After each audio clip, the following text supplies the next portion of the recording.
Aê! Olá! Hoje a gente vai conversar sobre um case na indústria têxtil, um case real aplicado por um cientista do bem Greenbelt, certificado, e nós vamos conversar com o Rafael sobre esse case aqui. Vou chamar ele agora. E a área têxtil é uma área que tem uma demanda muito grande por projetos, por inovação, por melhoria de processo. E um Uhum. dos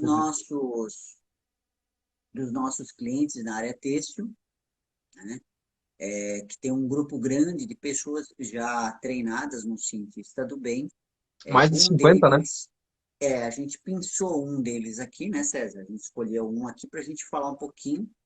Esse projeto, ele fala sobre a intenção dele é entender por que existe as manchas quando é tingido o mesmo produto, no mesmo lote, existem manchas não intencionais, principalmente na cor preta, né? Como é que são essas E manchas aí, só para eu me localizar aí? manchas Tu é que tudo orientou aqui, o cara, né? Diga lá para mim. manchas, segundo a definição dele aqui, né, conceitualmente, é tudo aquilo que, que há uma diferença de tonalidade. Nesse caso, é não intencional, porque existem manchas que eu quero que aconteça, que é intencional, e para mim isso não é um problema. Uhum. Tem peças de roupa que a mancha faz parte do design. Nesse caso, não faz parte do design, então isso é um problema, e é um baita de um problema, porque a reclamação de campo, ou seja, devolução, enfim, o estresse todo, na época, estava em torno de 2,1% de toda a produção feita. Então, era um número absurdo, né? Uhum. Principalmente a cor preta, uma cor sensível, que qualquer variação de tonalidade ali dentro daquele lote provoca sabe, algo. Imagina você comprar uma camiseta preta, né, um blazer, e ali Uhum. tem uma mancha, um negócio que dois na vírgula um por cento de devolução das peças, era esse de o índice. reclamação de campo que geralmente está atrelada à devolução, porque na área têxtil, né, é aquela coisa assim, isso aqui não está legal. Então, além de eu reclamar, ó, eu quero que você troca por um lote diferente. Então, tá muito e o custo da qualidade é muito alto, né? Uhum. Não se devolve uma peça, se devolve o lote inteiro, né? É Ah, uma empresa que fabrica para clientes, não para consumidores, né?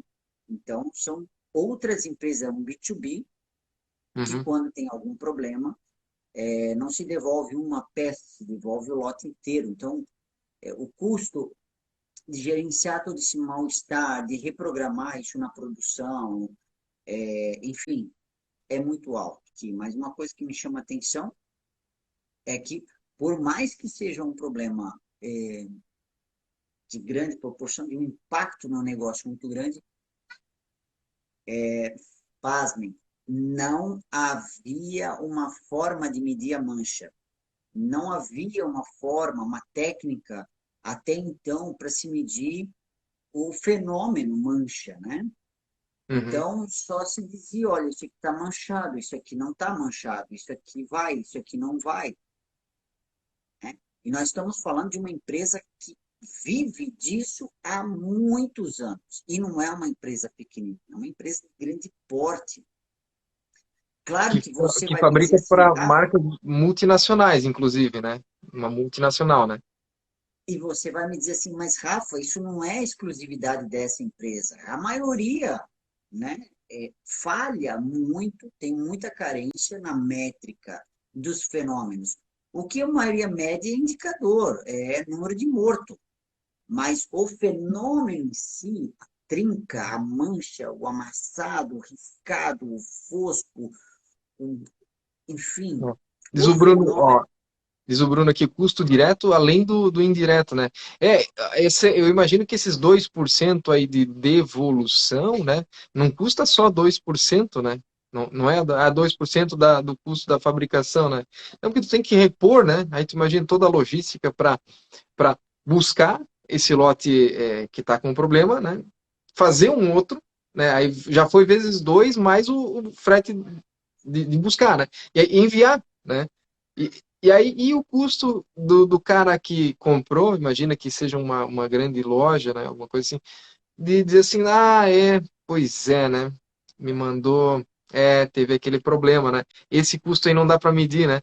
Que é o custo de confiança do seu cliente, né? E agora, será que a próxima vem boa ou não vem, né? E aí? A maioria dos custos não são mensurados nas empresas. Mede-se muito variáveis métricas não monetárias. Percentual de reclamação, percentual de scrap, ppm, quantidade de defeitos, hora de máquinas paradas, hora de transporte, horas extras, né, para Uhum. repor essa produção perdida. Então, é muito a métrica não monetária, quando a Uhum. contabilidade só entende monetária, né? O É. balanço é feito em grana, mas a maioria das métricas nas empresas não opera em grana, não opera em unidade monetária. Então, Uhum.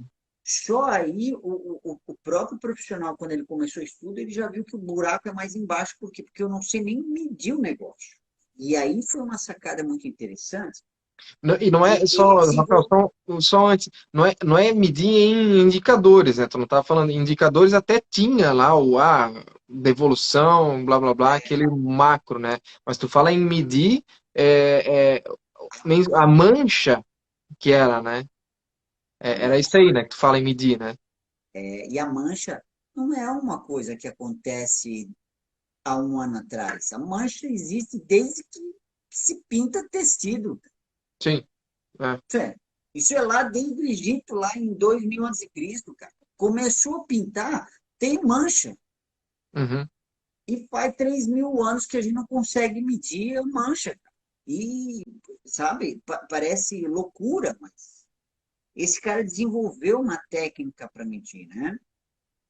Uma técnica muito específica. Ele conseguiu aplicar o que a gente ensina para eles, que é a avaliação do processo de medição, para a mancha, usando um equipamento específico, e ele conseguiu aprovar esse sistema de medição.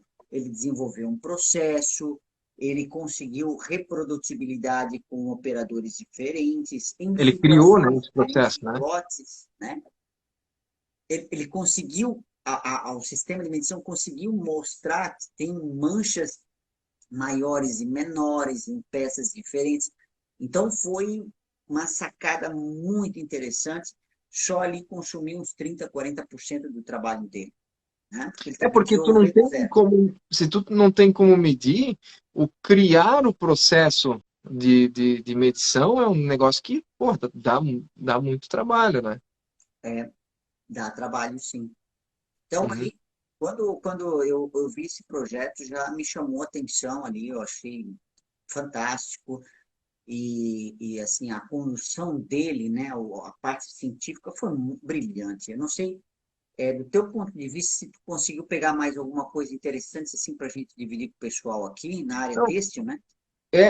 sabe, esse negócio de criar processo de medição, não só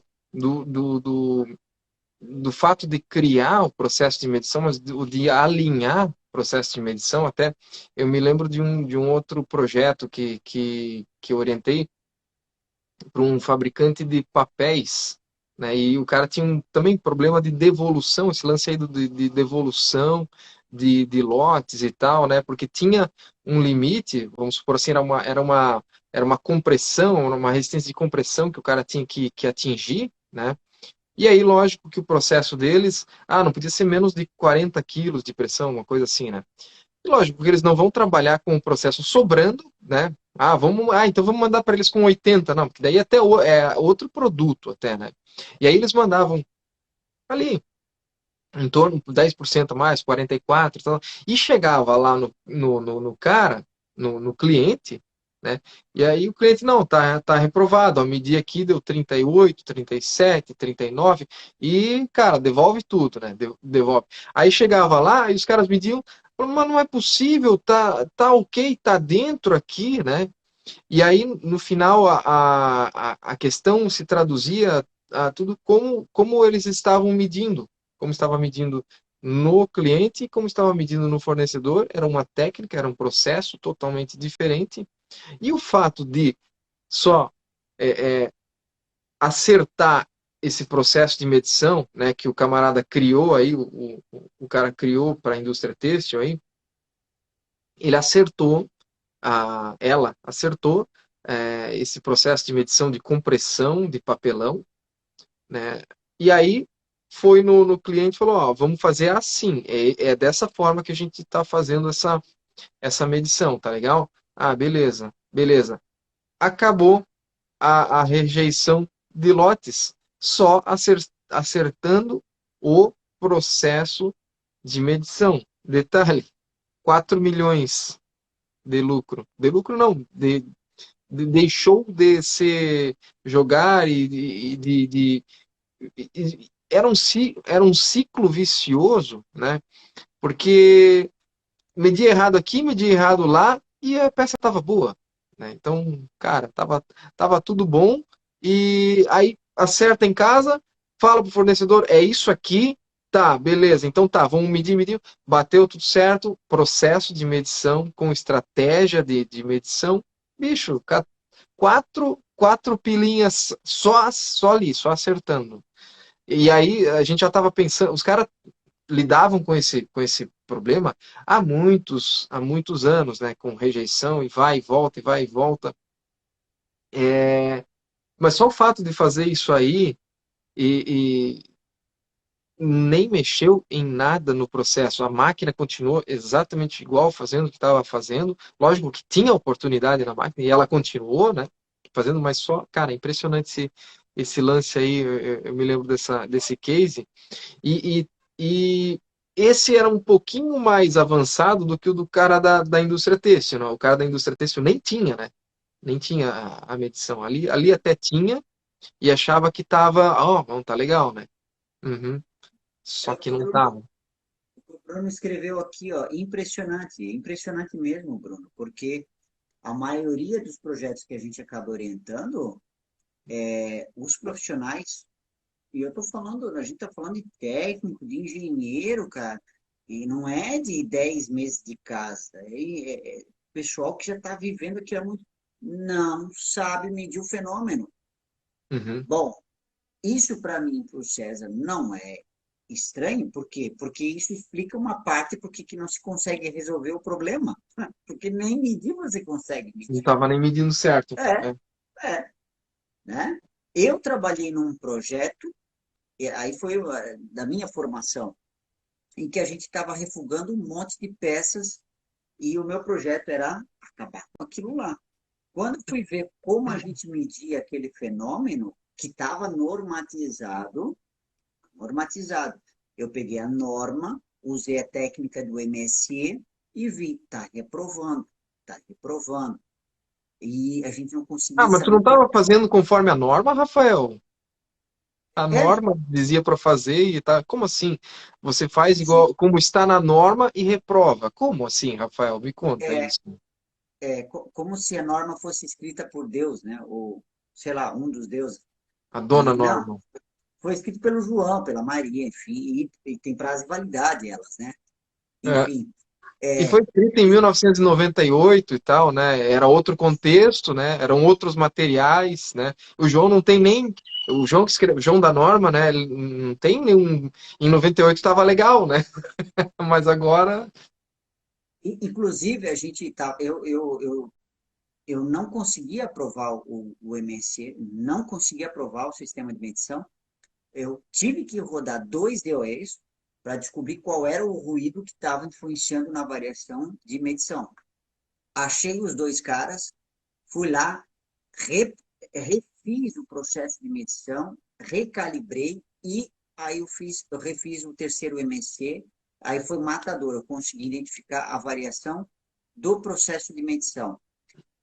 Quando a gente fez isso, que daí eu reescrevi a norma, a gente acabou descobrindo que muita peça boa eu joguei fora porque eu medi errado. Aí a pergunta foi assim, ó, o meu gerente assim, tá, isso significa que eu joguei peça boa fora? Aham.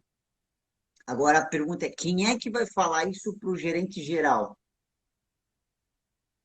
Aí eu falei, bom, esse é o teu papel, o meu é descobrir a causa, E certo? resolver, né?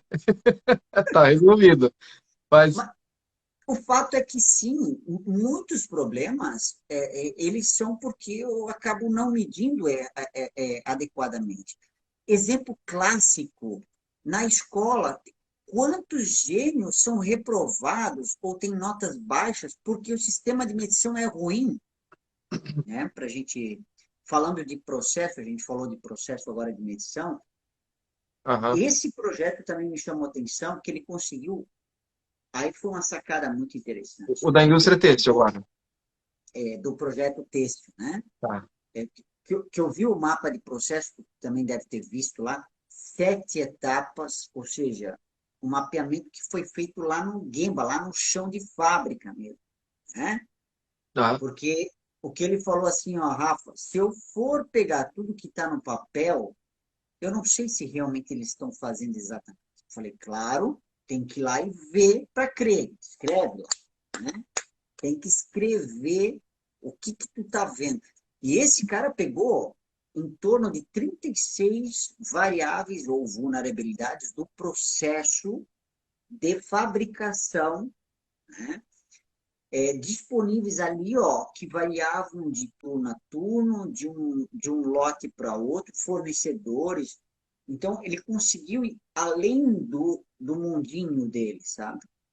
E o que me chamou atenção é que ele foi não só num local ou só pegou um ponto de vista do processo.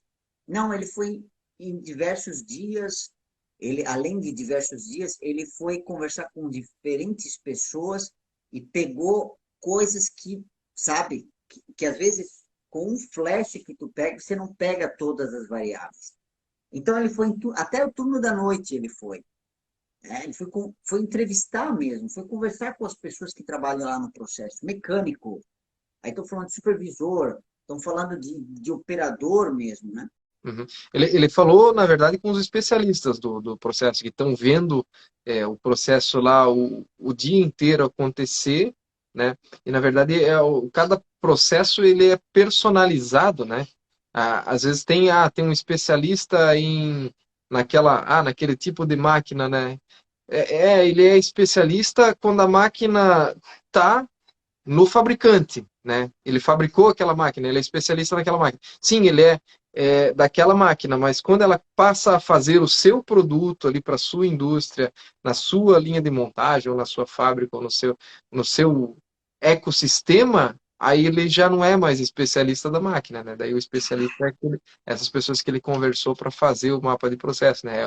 É o mecânico ali, é o eletricista, é o operador, é o supervisor. Esses aí acabam virando daí os verdadeiros especialistas, porque eles entendem do contexto onde ela está inserida, né? E não apenas. É isso aí, Bruno, é leitura de contexto, isso aí mesmo. Eles são especialistas porque eles acabam lendo o contexto como um todo, e até eu diria histórico, né? Ele tem contexto mais histórico, isso torna a opinião deles, né? E nesse momento de mapeamento, ela é uma opinião, né? Não é uma certeza ou não é um dado concreto, né? É apenas uma opinião, né? Naquele momento, no momento de mapeamento. 36 variáveis num 36. processo que a maioria consegue enxergar meia dúzia. Uhum. E a sacada foi na abordagem que ele fez, sabe? Ele foi na parte operacional e acaba porque o operador tende a se blindar muitas vezes, né? Então, porque aqui não tem nada de errado, seu Rafael. Aqui o problema está tudo certo. Aqui não tem problema. Aqui a gente faz tudo. E aí ele foi cavando, ele foi por meio de uma pergunta, ele foi mais como curioso, mas eu queria aprender como é que você faz aqui. Por que que você tem que bater aqui 3 vezes esse negócio, né? Eu não vi escrito em lugar nenhum que você tem que bater aqui com a ferramenta. E aí ele vai contando a história, né? É que às vezes, sabe, seu Rafael? Então, às vezes vem assim e nem encaixa, eu tenho que dar uma batida aqui. Mas alguém já sabe disso? Isso vem sempre? Não, toda vez que vem aquele fornecedor entra na fábrica, eu tenho que fazer essas batidas aqui. Ah, entendi. E aí tu Isso, vale Rafael, ouro. isso me lembrou muito a técnica do Sherlock Holmes, né? O Sherlock Holmes ele tem os desajustados de Baker Street, né? Baker Street ali é a rua onde ele morava. Tem gente que confunde às vezes o Sherlock Holmes com era um personagem real, né? Na verdade é um fictício do Arthur Conan Doyle, né? Mas ele tinha os desajustados que eram assim, ó, eram as pessoas que ele fazia pergunta, porque eles eram mendigos de rua, eram pessoas que eram invisíveis à sociedade e eram invisíveis à Scotland Yard, né, que é a polícia real, né? Mas eles não faziam perguntas para os desajustados de Baker Street porque eles eram os desajustados, eram mendigos, eram bêbados, eram esses caras aí que não, esses caras aí não têm informação. E o Sherlock Holmes sabia que eles viam tudo, eles eram invisíveis para os investigadores, né? E ele ia lá nos caras, só que os observadores perceptíveis, né? Ele ia lá nos caras lá e sabia fazer a pergunta para os caras, né? Porque se ele fosse lá e se apresentasse, eu sou da polícia, o cara sai correndo. Um abraço, né? Não vai. E aí tu contando a história dele entrevistando esse operador, a forma como você aborda o camarada ali, ele vai sair correndo, que não é só fazer boas perguntas, né?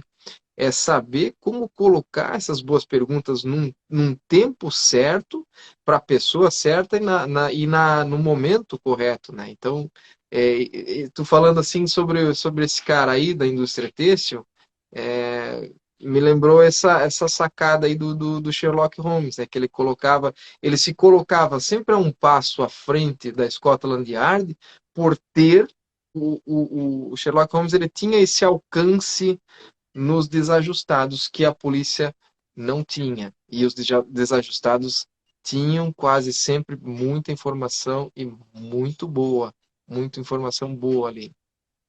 Falando em boa pergunta, né? Boas perguntas. É que nem o conceito de bem vestido.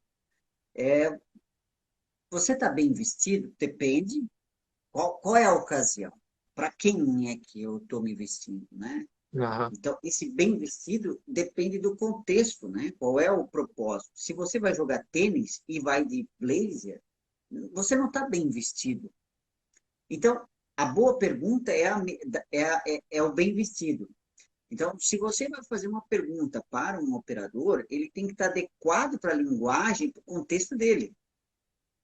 E se for para um diretor, pode ser a mesma pergunta, mas eu tenho que buscar outros elementos para que eu possa cavar um pouco mais naquele nível de diretoria, né?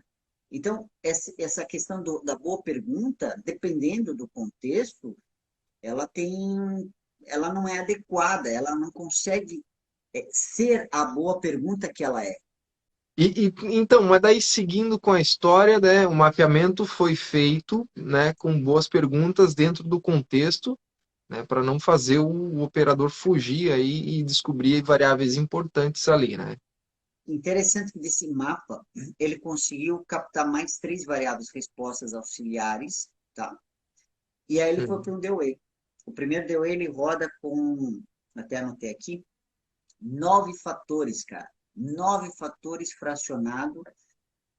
Se Bom, a bom, gente deu fosse fazer um completo, isso passa de 200 rodadas, o que torna muito 256. caro, né? Lento, e ele foi lá e fracionou isso, sacrificou as interações de ordem elevada e Né? 16 rodadas. 16 rodadas.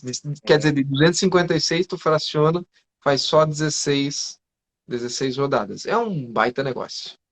Mas um perfeito, porque ele economizou muito dinheiro, porque o objetivo do primeiro DOE foi qual? Eu tenho muita dúvida, muitos fatores. Eu não quero saber os detalhes agora. Agora é que eu tenho uma sala cheia de suspeitos, né, César? Então, Uhum.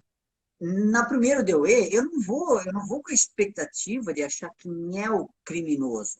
Eu só quero, na verdade, diminuir o tamanho desses suspeitos. E aí eu acabo Economia de tempo e dinheiro, né? eliminando, descartando aqueles que não são suspeitos, que não, Ah, sabe, que tem um forte álibi. Então, isso no DOE funciona muito bem, o primeiro DOE, e ele abordou muito bem isso, sabe? Ele foi preciso nisso. Então, ele usou uma peneira muito boa.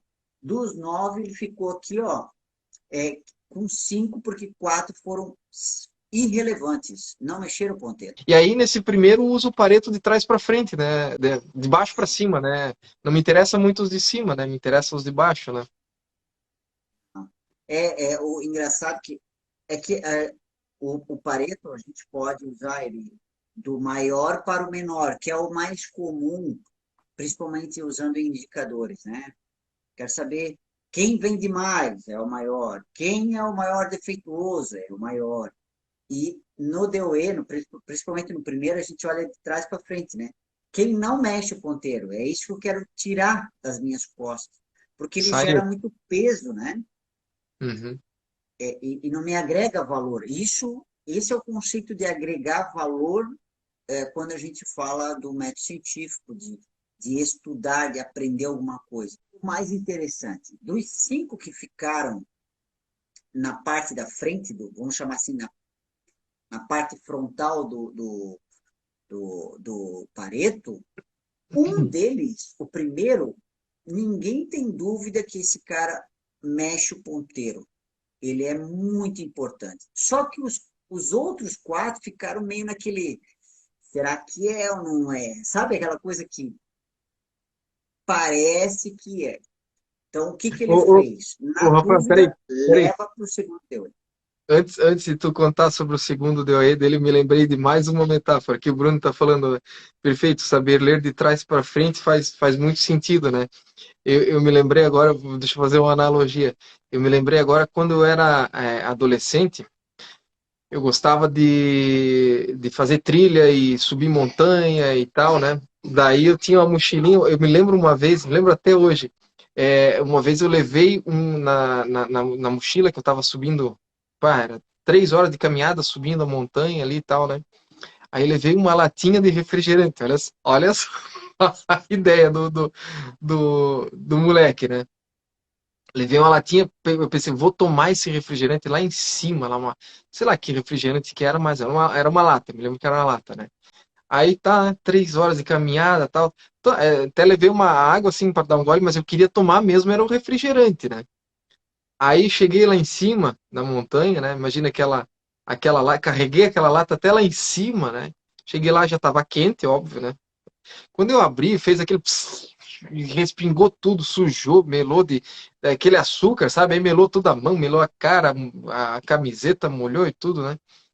Cara, daí assim, ó, qual é a conclusão, né? Para a próxima subida de montanha, eu não vou levar latinha de refrigerante, né? Eu vou levar uma garrafinha de água, que é muito melhor, né? Então o DOE foi aquele assim, ó.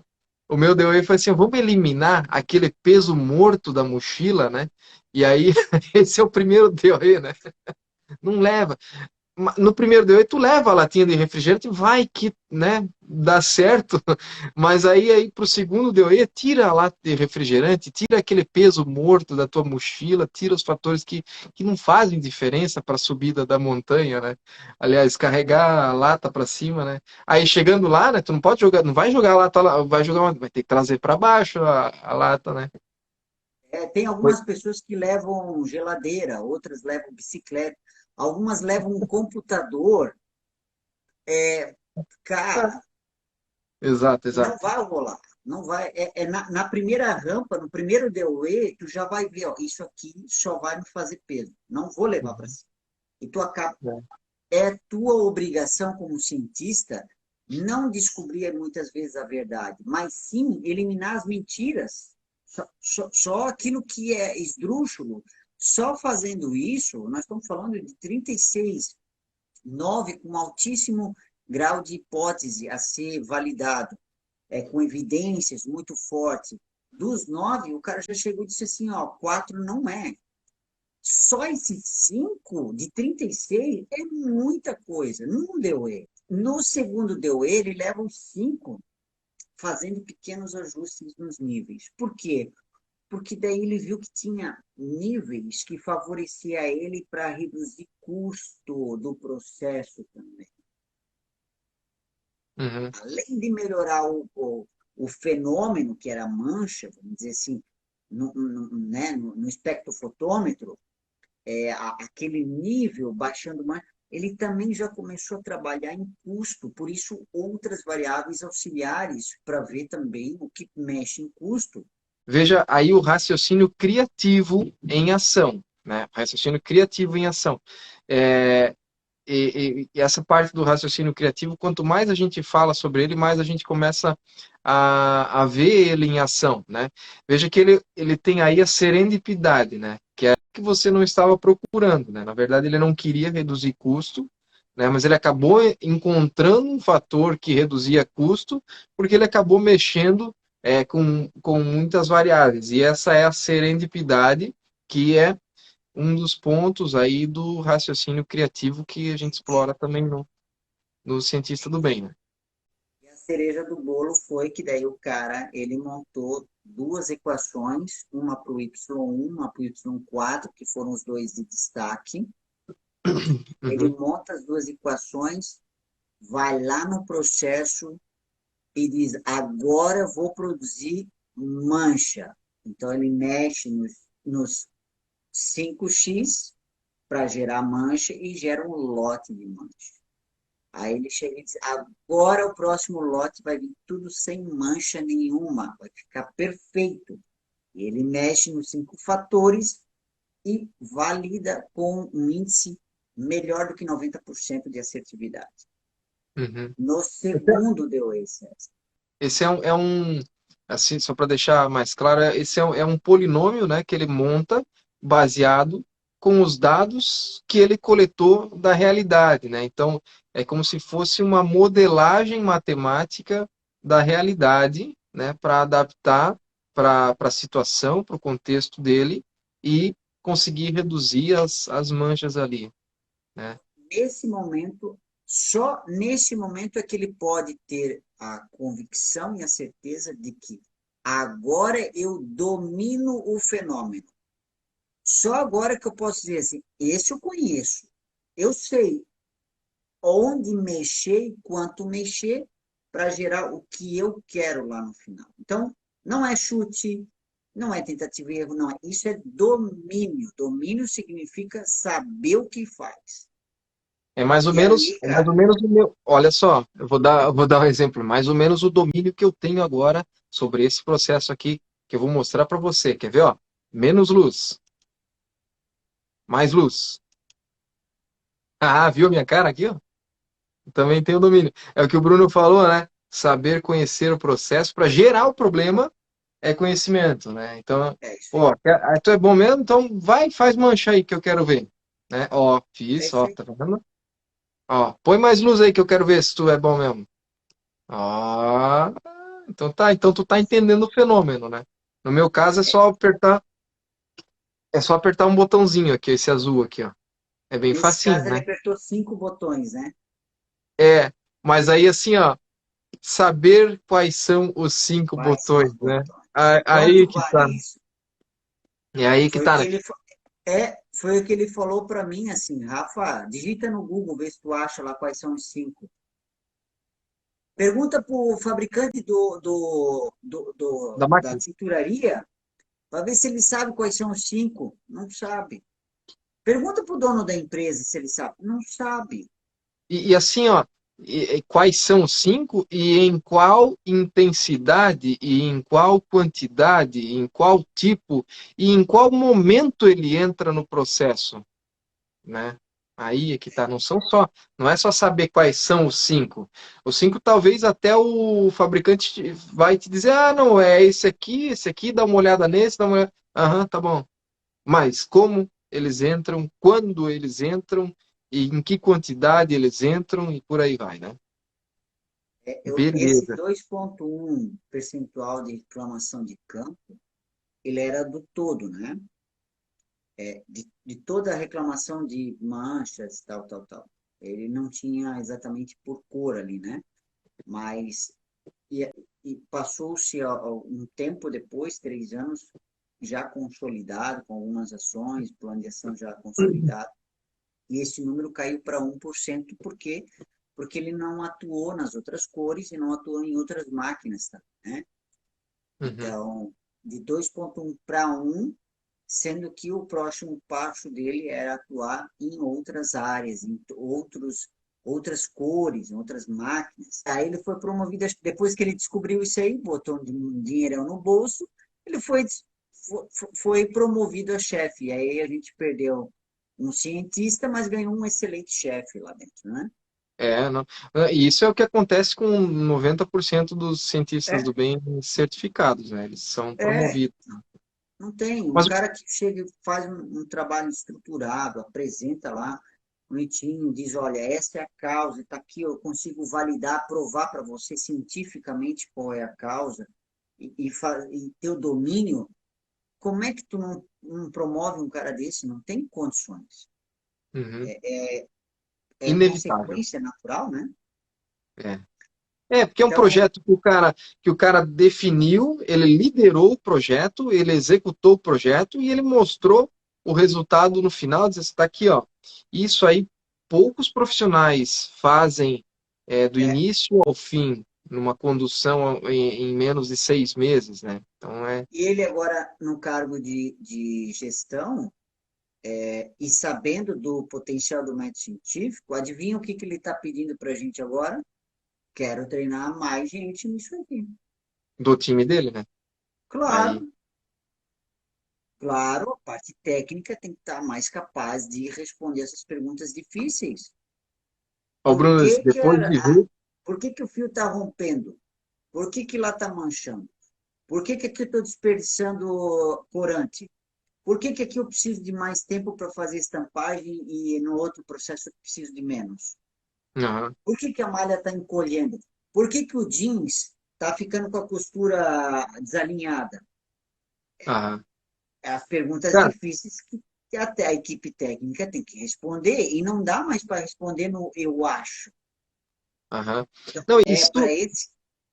isso tu vê assim, ó, olha só, olha uma coisa interessante. Eu estava ontem pesquisando para comprar um determinado item, e aí eu vou no Reclame Aqui, né? Que isso virou um site de referência aí de qualidade, né? Cara, tu olha assim, nós estava falando ontem sobre indústria têxtil e tal.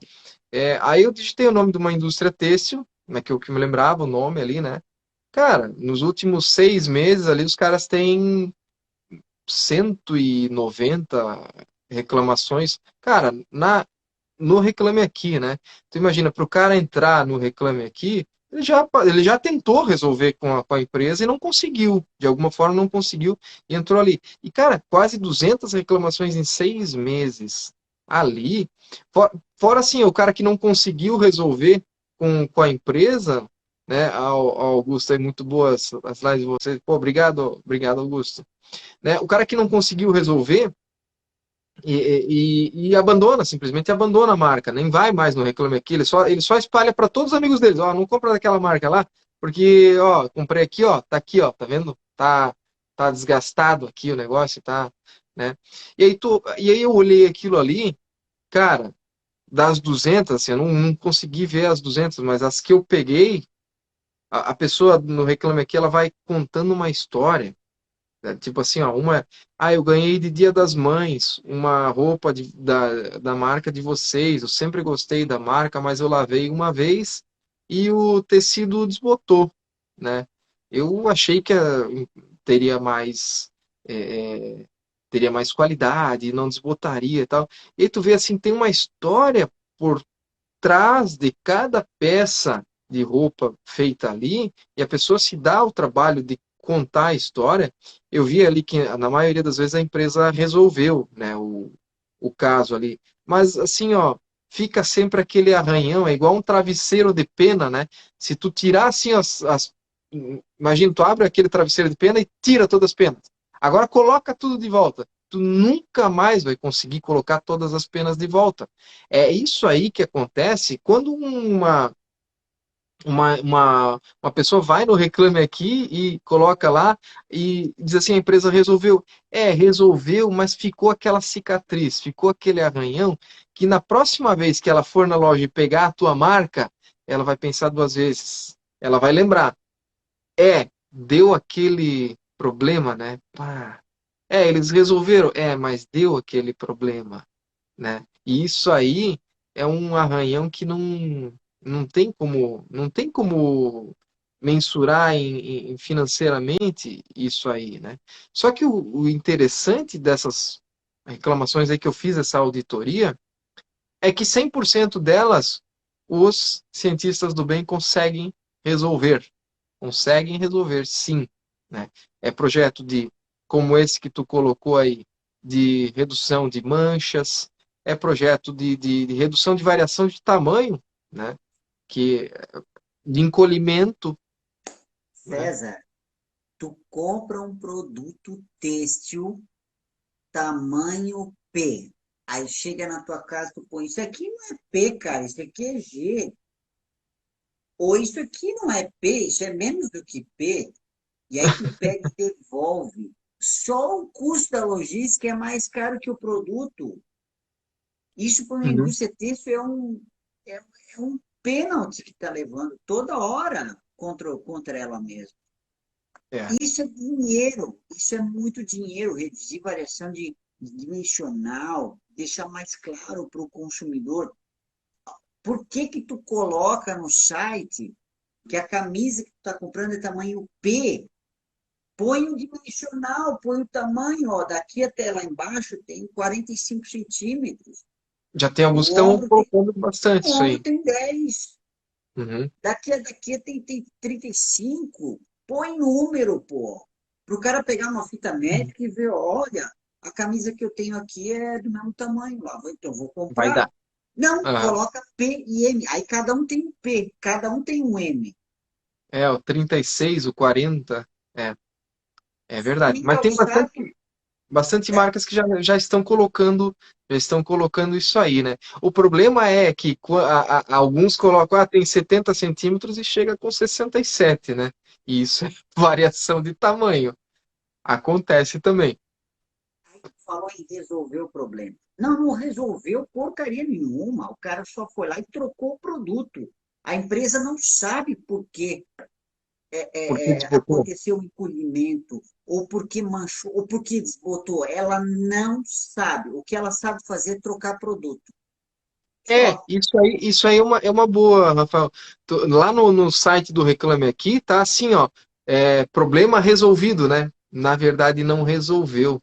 Ele trocou o produto. Não, resolveu nada. Resolveu nada. Ele nem sabe por que acontece aquele fenômeno. Agora, os cientistas agora estão começando a trabalhar lá dentro dos processos desses. Tem muita, cara, é muita grana lá, porque é muito produto químico que tu usa. Alguns produtos químicos nem precisam ser usados para fazer determinados processos. Eles estão descobrindo isso, estão ganhando dinheiro. Além de reduzir custo, a qualidade está ficando melhor, Uhum. entende?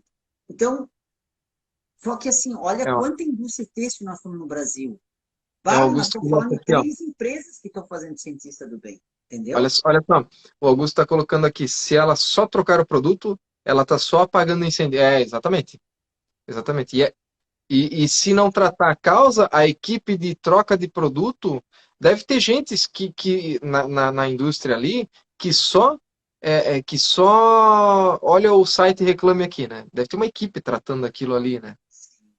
E é verdade, E ó, assim, Bruno, não resolve o problema, tá com desvio aqui, só. ó, aqui, acabou de falar aqui do extintor, né? Ele não Uhum. usa o extintor de incêndio, ele usa dinheiro para apagar o incêndio. É verdade. É uma boa metáfora, é verdade. Ele não usa extintor para apagar incêndio, é dinheiro mesmo, ele gasta dinheiro. Tá dando com nota de Só 100 ali, para abafar. aí o Bruno está falando que ele não está resolvendo o problema, ele está tratando desvio. É? Bruno, a última vez que eu tive em São Paulo, eu fui com a família visitar o Museu do Futebol. Lá no meio do museu, eu encontrei um balde que coletava água de uma goteira. E o que eles fizeram? Colocaram um objeto ao redor do balde. Eu até coloquei isso no LinkedIn. Fizeram uma caixa, fizeram uma obra de arte ao redor do balde. Daqui a pouco vai vir um engenheiro de segurança e vai dizer: Oh, isso aqui não é muito seguro, esse balde. Precisamos colocar uma placa refletiva aqui. Aí vem um engenheiro ambiental: Nós precisamos fazer reuso dessa água. Aí vem um cientista e diz assim: Que tal a gente resolver a goteira? É, É, vamos tratar na causa, vamos boa tratar na pergunta. causa. Que daí eu chuto o balde, chuto tudo que está ao redor, porque tem gerente de reprocesso, tem gerente de sucata, tem gerente de moinho. Tem- Não dá, não Tem. dá, não tem condições. A empresa não suporta mais esse custo operacional que não agrega nada para o negócio dela. Só deixa mais caro o produto. E pior, né? É. Ô, Mas Rafael, isso é assunto, me parece que isso é assunto para uma outra conversa. para a próxima quinta-feira aí, né? Eu acho que para hoje a gente fecha a nossa conversa falando que a gente trouxe só um case.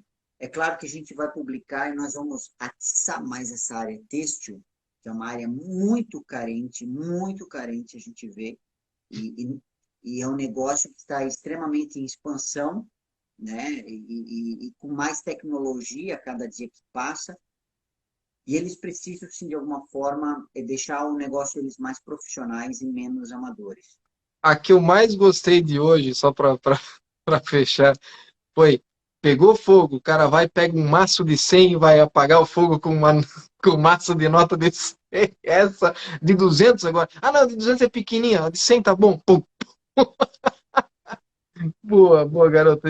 Damos risada disso, mas é o que está acontecendo. A gente Chorar, vê acontecer isso é de aí, né? chorar. E aí depois o treinamento é caro, César, é caro, é muito É, caro. Barato é apagar incêndio com cobertor com de nota nota de de 200. 100, Isso é com nota barato, de...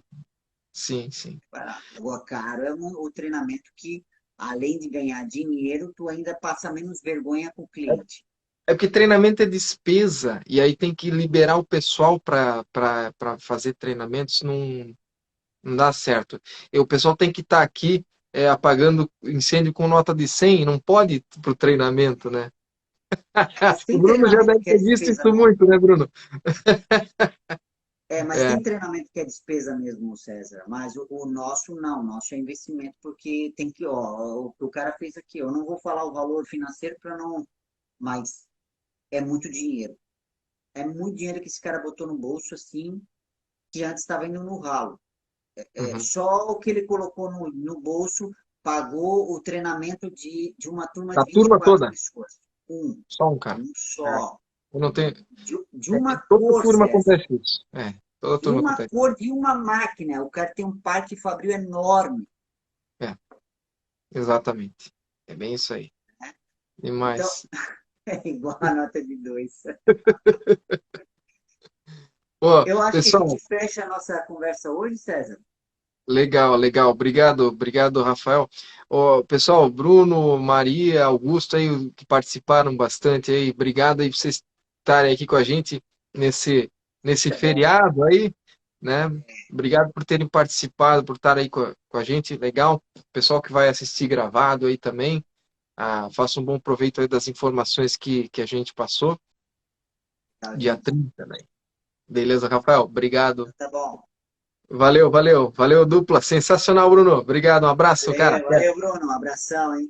Abração. Tchau.